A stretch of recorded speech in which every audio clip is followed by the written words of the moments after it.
Мен Аликанова Айгүл, психологмун. Бүгүн травмадан кийинки стресс оорусу жөнүндө кеп кылабыз.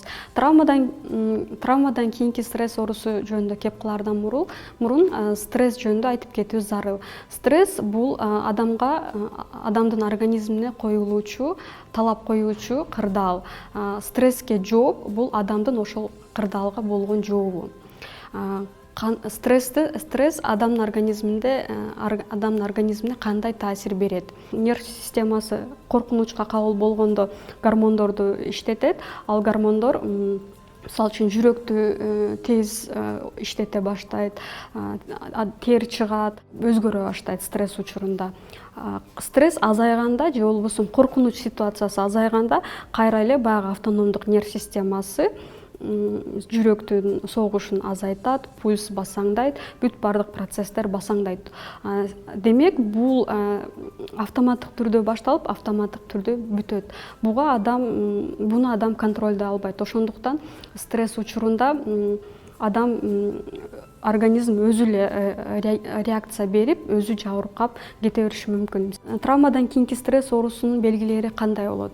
Биринчиден, адам ошол кабыл болгон кырдаалды эстегенде эле кайра ошол жаман ойлор келип, ошодон өзүн алып качканга аракет кылат. Адамдардан өзүн өзү алып качуу, кадимкидей жүрүм туруму өзгөрөт, ойлонуусу өзгөрөт, ойлонуу стили өзгөрөт, анан өзү жөнүндө жаман ойго кабыл болот, анан башка адамдар жөнүндө дагы жаман ойго кабыл болуп, негативдүү эмоциялар көбөйүп, негативдүү ой жүгүртүү көбөйөт. Травматикалык кырдаал учурунда болгон кыймыл аракеттерди жөнөкөй жашоосунда да кайталай бериши мүмкүн. Мисалы үчүн жаш балдар көбүнчө оюнда көрсөтөт. Мисалы үчүн жаш балдарга зордук зомбулук көрсөтүлгөн болсо, алар кийин ошол нерсени травмадан кийин оюн учурунда көрсөтүшү мүмкүн.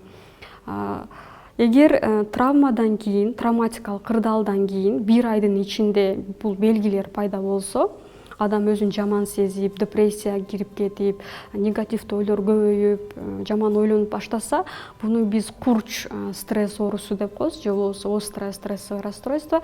Эгер 1 айдан көпкө созулуп, жарым жылга чейин созулуп кетсе, анда бул травмадан кийинки стресс оорусу деп аталат. Травмадан кийинки стресс оорусунун себептери травмадан кийин, тез эле травмадан кийин же болбосо көп жылдардан кийин да пайда болушу мүмкүн. Ошондуктан травмадан кийин мисалы үчүн өзүн жакшы сезсе, бул эчтеке болгон жок деп түшүнүү керек эмес. Себеп дегенде бул бир аз убакыттан кийин башталышы мүмкүн. Азыркы учурда комплекстүү травмадан кийинки стресс оорусу дагы бар. Бул эмнени билдирет?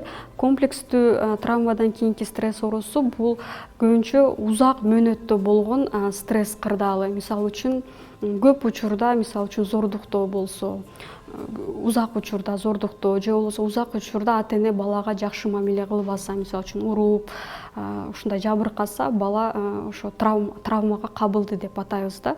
Узак мөөнөттөгү стресстер дагы ушул травмадай эле белгилерди бериши мүмкүн, травмадай эле таасирин бериши мүмкүн. Травмадан кийинки стресс оорусунун белгилерин көрсөтөт, а башкалар болсо травмадан кийинки стресс оорусу менен оорубайт.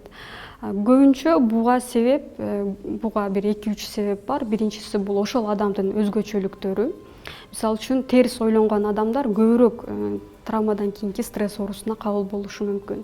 Анан үйдөгү мамиле, ата-эне менен мамиле, мисалы үчүн ата-эне балага жакшы мамиле жасабаса же чоң адамдын үй бүлөсүндө жакшы мындай таяна турган адамы болбосо же үйүндө стресс болсо, бул дагы ошол кошумча болот.